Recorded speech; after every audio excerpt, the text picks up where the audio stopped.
যোৱা থাৰ্ছডে মানে 12 তাৰিখে SK পেট্ৰ'কেমিকেল নামৰ এটা অৰ্গেনাইজেশ্যনে চলোৱা অভিযানত ONGC ৰুদ্ৰসাগৰ ফিল্ডৰ RDS 147 নামৰ ৰিগৰটোৰ পৰা আনকণ্ট্ৰল গেছ ওলাব ধৰিল।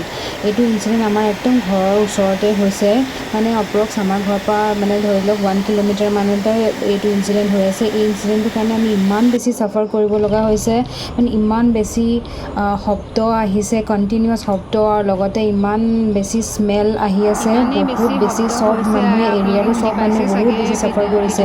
এতিয়া কেতিয়ালৈ চিটুৱেশ্যনটো কণ্ট্ৰল হ'ব এতিয়ালৈকে কোনো একো খবৰ অহা নাই। তেওঁলোকে 3 নম্বৰ এটেম্প্ট চলাই আছে এইটো ঠিক কৰাৰ কাৰণে। এতিয়ালৈকে একো সিদ্ধান্ত হোৱা নাই কেনেকৈ কি ঠিক কৰিব।